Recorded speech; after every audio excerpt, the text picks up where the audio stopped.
성탄교회 성도 여러분, 이 영상을 보시는 하나님 나라의 귀한 자녀 여러분, 오늘은 2024년 6월 25일 화요일입니다. 오늘 매일성경 본문에서는 바울이 그동안 만난 이들 중 가장 큰 권력자 앞에 섭니다. 접견장의 최고 권력자는 분봉왕 아그리빠입니다. 먼저 예법상 왕에 대한 찬사로 시작하는데 아그리빠의 유대적 배경에 칭찬하며 그의 경청을 기대하는 모두 발언입니다. 바울은 예루살렘에서 젊은 시절을 보내며 얼마나 유대교에 열심이었는지 강조합니다. 하지만 그곳에 자신이 박해했던 부활의 예수님을 만남으로 운명의 대전환점을 마주한다고 이야기하고 있습니다. 오늘 본문을 나누어 보겠습니다. 사도행전 26장 1절부터 18절, 바울의 변론 첫 번째, 아그리빠를 향한 찬사, 이스라엘이 소망하던 부활, 예수님을 박해하던 과거, 다메섹의 경험. 오늘 본문 사도행전 26장 1절부터 18절 말씀을 듣고 다시 오겠습니다.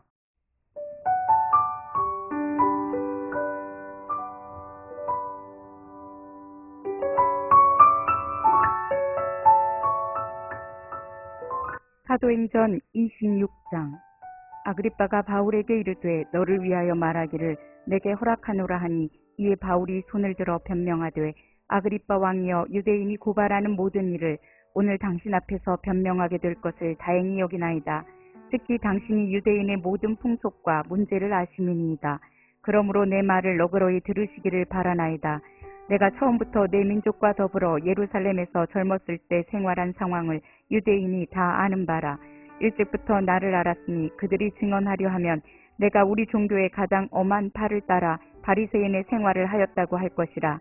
이제도 여기 서서 신문받는 것은 하나님이 우리 조상에게 약속하신 것을 바라는 까닭이니, 이 약속은 우리 12지파가 밤낮으로 간절히 하나님을 받들어 섬김으로 얻기를 바라는 바인데, 아그리빠 왕이여, 이 소망으로 말미암아 내가 유대인들에게 고소를 당하는 것이니이다.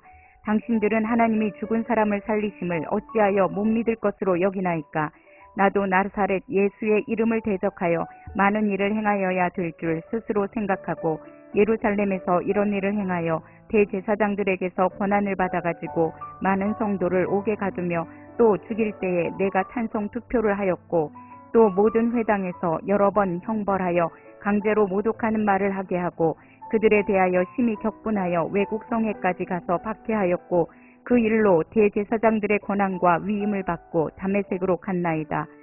왕이여, 정오가 되어 길에서 보니 하늘로부터 해보다 더 밝은 빛이 나와 내 동생들을 둘러 비추는지라. 우리가 다 땅에 엎드러짐에 내가 소리를 들으니 히브리 말로 이르되 사울아 사울아, 내가 어찌하여 나를 박해하느냐. 가시체를 뒷발질하기가 내게 고생이니라.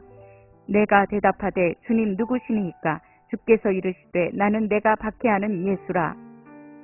일어나 너의 발로 서라. 내가 네게 나타난 것은 곧 내가 나를 본 일과 장차 내가 네게 나타날 일에 너로 종과 증인을 삼으려 함이니, 이스라엘과 이방인들에게서 내가 너를 구원하여 그들에게 보내어 그 눈을 뜨게 하여 어둠에서 빛으로, 사탄의 권세에서 하나님께로 돌아오게 하고 죄 사함과 나를 믿어 거룩하게 된 무리 가운데서 기업을 얻게 하리라 하더이다.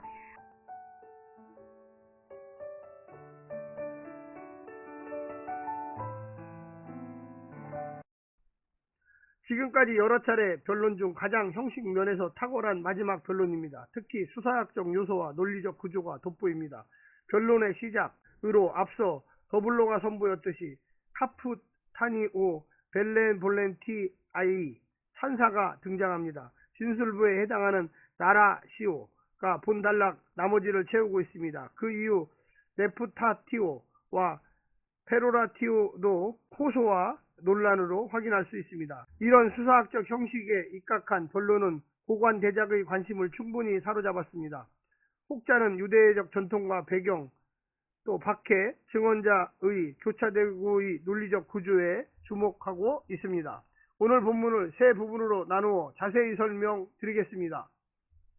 첫 번째, 왕을 향한 바울의 복음 변증. 아그리빠 왕은 친로마적이고 부도덕하고 악한 왕이었고 바울의 변론에 귀를 기울여 마음을 바꿀 가능성이 거의 없는 사람이었습니다. 하지만 바울은 그에게 복음 전할 기회를 놓치지 않았습니다. 복음이기 때문에 때를 얻든지 못 얻든지 전하는 것이지 수용 가능성이 높기 때문에 전하는 것이 아닙니다. 바울은 아그리빠 왕 앞에서 자신은 예루살렘에서 살았고 유대교에서 가장 엄격한 파에서 바리새인 생활을 했음을 강조합니다. 그러니 자신이 아무 이유 없이 유대인이나 유대 전통을 떠날 리 없다는 것입니다. 바울은 부활하신 예수님 안에서 자신이 유대교에서 배우고 실천한 율법의 완성을 보았기에 그 그리스도의 증인이 된 것입니다. 예수님과 상관없던 우리의 과거가 주님 앞에 붙들렸을 때 주님을 위한 시간으로 놀랍게 변화됩니다. 두 번째는 예수님의 부활이 변화시킨 바울. 바울이 붙잡힌 것은 예수님의 부활을 전했기 때문입니다. 그 누구보다 십자가에 달려 죽은 메시아의 부활을 상상하지 못한 사람이 바울 자신이었습니다. 그것을 전하는 자들을 옥에 가두고 죽이는 일에도 찬성했고, 그러던 바울이 왜 예수님을 메시아로 전하겠습니까? 부활하신 예수님을 만났기 때문입니다. 아브라함의 후손을 통해 열방이 복을 받게 하겠다는 약속이 이 부활을 통해 성취되었음을 깨달았습니다. 예수님의 부활을 믿는가? 나의 부활도 믿는가? 그 믿음이 나의 가치관과 삶을 어떻게 변화시키는지 생각해 봐야만 하겠습니다. 마지막 세 번째는 이방을 비추는 빛으로 사역하는 바울. 바울에게 주님의 부활이 나타나신 이유는 이방인에게 자신을 전하기 위해서입니다. 여호와께서 기뻐하시는 종인 이스라엘이 이방을 비추는 빛이 되게 하겠다고 약속하셨는데 이제 그 약속을 바울을 통하여 이루실 것입니다. 그래서 열방을 시온으로 데려와 하나님의 공동체와 함께 예배드리도록 봉헌하는 제사장으로 삼으실 것입니다. 그것은 이제 왕같은 제사장인 나와 우리 교회가 함께 이어갈 대사명입니다. 사랑하는 성도 여러분, 오늘 하루도 주의 말씀에 순종하면서 승리하기를 간절히 부탁합니다. 샬롬.